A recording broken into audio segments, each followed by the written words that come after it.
Libre office Impress ನ viewing ಅ presentation ಎಂಬ tutorial ಗೆ ಸ್ವಾಗತ. ಈ ಟ್ಯುಟೋರಿಯಲ್ ನಲ್ಲಿ ನಾವು ವ್ಯೂ ಆಪ್ಷನ್ ಗಳ ಕುರಿತು ಮತ್ತು ಅವುಗಳ ಉಪಯೋಗಗಳು ಮತ್ತು ಮಾಸ್ಟರ್ ಪೇಜ್ ಗಳ ಬಗ್ಗೆ ಕಲಿಯುತ್ತೇವೆ.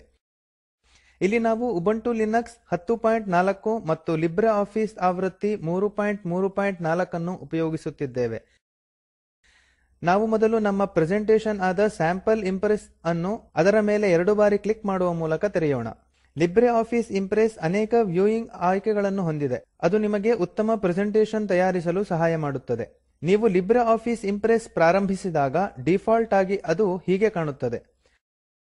ಇದನ್ನು ನಾರ್ಮಲ್ ವ್ಯೂ ಎಂದು ಕರೆಯಲಾಗುತ್ತದೆ. ಪ್ರೆಸೆಂಟೇಷನ್ ಬೇರೆ ಯಾವುದೇ ವ್ಯೂ ನಲ್ಲಿದ್ದರೆ ಆಗ ನೀವು ನಾರ್ಮಲ್ ಟ್ಯಾಬ್ ಮೇಲೆ ಕ್ಲಿಕ್ ಮಾಡುವುದರೊಂದಿಗೆ ನಾರ್ಮಲ್ ವ್ಯೂಗೆ ಹಿಂತಿರುಗಬಹುದು.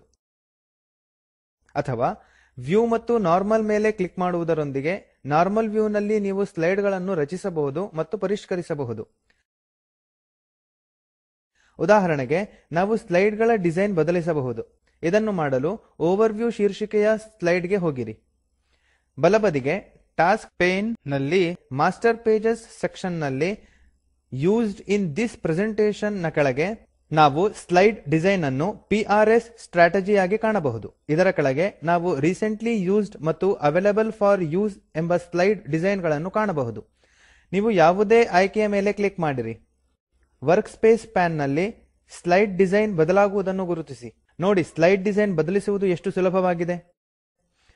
ನೀವು ನಿಮ್ಮ ಸ್ಲೈಡ್ ಗಳಿಗೆ ನೀವು ರಚಿಸಿದ ಡಿಸೈನ್ ಗಳನ್ನು ಹಿಂಪರದೆಯಾಗಿಯೂ ಸಹ ಸೇರಿಸಬಹುದು. ನಂತರ ನಾವು ಔಟ್ಲೈನ್ ವ್ಯೂ ನೋಡೋಣ.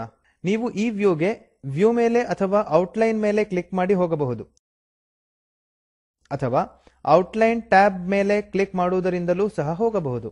ಈ ವ್ಯೂ ನಲ್ಲಿ ಸ್ಲೈಡ್ ಗಳು ವಿಷಯ ಸೂಚಿಯ ಪಟ್ಟಿಯಂತೆ ಒಂದರ ಕೆಳಗೆ ಒಂದರಂತೆ ಕ್ರಮಪಡಿಸಿರುವುದನ್ನು ಕಾಣಬಹುದು. ಇವುಗಳು ಸ್ಲೈಡ್ ಹೆಡ್ಡಿಂಗ್ ಗಳು. ಸ್ಲೈಡ್ ಹೆಡ್ಡಿಂಗ್ ಆದ ಓವರ್ ವ್ಯೂ ಹೈಲೈಟ್ ಆಗಿರುವುದನ್ನು ಗಮನಿಸಿ. ಇದು ಏಕೆಂದರೆ ನಾವು ಔಟ್ಲೈನ್ ಟ್ಯಾಬ್ ಆಯ್ಕೆ ಮಾಡಿಕೊಂಡಾಗ ಓವರ್ ವ್ಯೂ ಸ್ಲೈಡ್ ಮೇಲೆ ಇರುತ್ತದೆ. ನೀವು ಈ ಐಕಾನ್ಗಳು ಬುಲೆಟ್ ಪಾಯಿಂಟ್ ಗಳಂತೆ ರೂಪಿಸಿರುವುದನ್ನು ಕಾಣಬಹುದು. ನೀವು ಈ ಬುಲೆಟ್ ಪಾಯಿಂಟ್ ಗಳ ಮೇಲೆ ಮೌಸ್ ತಿರುಗಿಸುತ್ತಿರುವಂತೆ ಕರ್ಸರ್ ಕೈಯಾಗಿ ಬದಲಾಗುತ್ತದೆ. ನಾವು ನಂತರ ಈ ಲೈನ್ ಐಟಮ್ ಗಳನ್ನು ಸ್ಲೈಡ್ ನಲ್ಲಿ ಪುನಃ ಹೊಂದಿಸಲು ಮೇಲೆ ಅಥವಾ ಕೆಳಗೆ ಚಲಿಸಬಹುದು ಅಥವಾ ಗೆರೆಗೆ ಅಡ್ಡವಾಗಿ ಚಲಿಸಬಹುದು. ನಾವೀಗ ಈ ಬದಲಾವಣೆಗಳನ್ನು ಕಂಟ್ರೋಲ್ ಮತ್ತು Z ಮೇಲೆ ಒತ್ತುವುದರ ಮೂಲಕ ಅಂಡು ಮಾಡೋಣ. ಅಂದರೆ ನಮ್ಮ ಪ್ರೆಸೆಂಟೇಷನ್ ತನ್ನ ಮೂಲ ಸ್ವರೂಪದಲ್ಲಿ ಕಾಣುತ್ತದೆ. ನಾವು ಸ್ಲೈಡ್ ಸಾರ್ಟರ್ ವ್ಯೂ ಅನ್ನು ವ್ಯೂ ಮತ್ತು ಸ್ಲೈಡ್ ಸಾರ್ಟರ್ ಮೇಲೆ ಕ್ಲಿಕ್ ಮಾಡುವುದರ ಮೂಲಕ ಪಡೆಯಬಹುದು. ಅಥವಾ ಸ್ಲೈಡ್ ಸಾರ್ಟರ್ ಟ್ಯಾಬ್ ಮೇಲೆ ಕ್ಲಿಕ್ ಮಾಡುವುದರ ಮೂಲಕ. ಈ ವ್ಯೂ ಸ್ಲೈಡ್ ಗಳನ್ನು ಬೇಕಾದ ಕ್ರಮದಲ್ಲಿ ವಿಂಗಡಿಸಲು ನೆರವಾಗುತ್ತದೆ.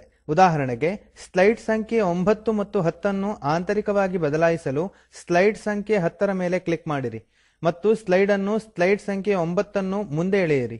ಈಗ ಮೌಸ್ ಬಟನ್ ಬಿಡುಗಡೆಗೊಳಿಸಿರಿ. ಸ್ಲೈಡ್ ಗಳು ಅದಲು ಬದಲಾಗುತ್ತವೆ. ನೋಟ್ಸ್ ವ್ಯೂ ನಲ್ಲಿ ನಿಮ್ಮ ಪ್ರೆಸೆಂಟೇಷನ್ ಸಮಯದಲ್ಲಿ ಸಹಾಯವಾಗುವಂತಹ ಟಿಪ್ಪಣಿಗಳನ್ನು ಬರೆಯಬಹುದು. ನೋಟ್ಸ್ ವ್ಯೂಗೆ ಹೋಗಲು ವ್ಯೂ ಮೇಲೆ ಕ್ಲಿಕ್ ಮಾಡಿ ಮತ್ತು ನಂತರ ನೋಟ್ಸ್ ಪೇಜ್ ಮೇಲೆ ಕ್ಲಿಕ್ ಮಾಡಿರಿ. ನೀವು ನೋಟ್ಸ್ ಟ್ಯಾಬ್ ಮೇಲೆ ಸಹಿತ ಕ್ಲಿಕ್ ಮಾಡಬಹುದು. ಡೆವಲಪ್ಮೆಂಟ್ ಅಪ್ ಟು ಪ್ರೆಸೆಂಟ್ ಎಂಬ ಸ್ಲೈಡ್ ಅನ್ನು ಸ್ಲೈಡ್ ಪ್ಯಾನ್ ನಿಂದ ಆಯ್ಕೆ ಮಾಡಿರಿ. ಕೆಲವು ಪಠ್ಯಗಳನ್ನು ನೋಟ್ಸ್ ಭಾಗದಲ್ಲಿ ಟೈಪ್ ಮಾಡಿರಿ.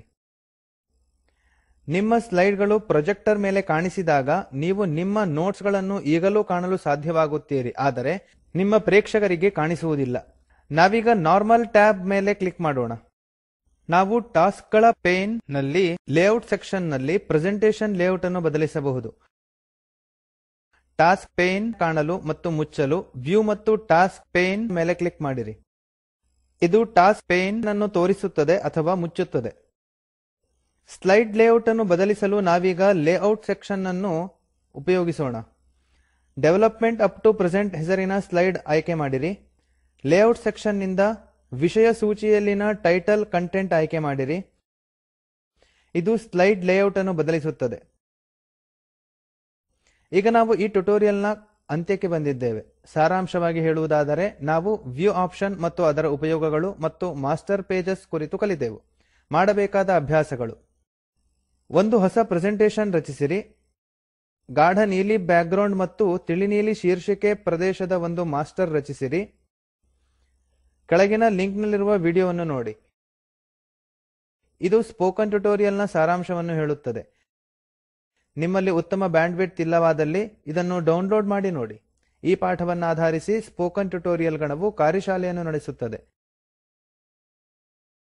ಯಾರು ಆನ್ಲೈನ್ ಪರೀಕ್ಷೆಯಲ್ಲಿ ಉತ್ತೀರ್ಣರಾಗುತ್ತಾರೋ ಅವರಿಗೆ ಪ್ರಮಾಣಪತ್ರವನ್ನು ನೀಡುತ್ತದೆ. ಹೆಚ್ಚಿನ ಮಾಹಿತಿಗಾಗಿ ಈ ಇಮೇಲ್ ಮೂಲಕ ಸಂಪರ್ಕಿಸಿ contact@spoken-tutorial.org. ಈ ಪಾಠವು ಟಾಕ್ ಟು ಅ ಟೀಚರ್ ಎಂಬ ಪರಿಯೋಜನೆಯ ಭಾಗವಾಗಿದೆ. ಈ ಪ್ರಕಲ್ಪವನ್ನು ರಾಷ್ಟ್ರೀಯ ಸಾಕ್ಷರತಾ ಮಿಷನ್ ಐಸಿಟಿ ಎಂಎಚಆರ್ಡಿ ಭಾರತ ಸರ್ಕಾರ ಎಂಬ ಸಂಸ್ಥೆಯು ಸಮರ್ಥಿಸಿದೆ. ಹೆಚ್ಚಿನ ಮಾಹಿತಿಗಾಗಿ spoken-tutorial.org/nmeict-intro ಎಂಬಲ್ಲಿ ನೋಡಿ. ಈ ಪಾಠವು ದೇಸಿ ಕ್ರೂ ನಿಂದ ಅನುವಾದಿಸಲ್ಪಟ್ಟಿದ್ದು, ಇದರ ಪ್ರವಾಚಕ ಐಐಟಿ ಬಾಂಬೆಯಿಂದ ವಾಸುದೇವ. ಧನ್ಯವಾದಗಳು.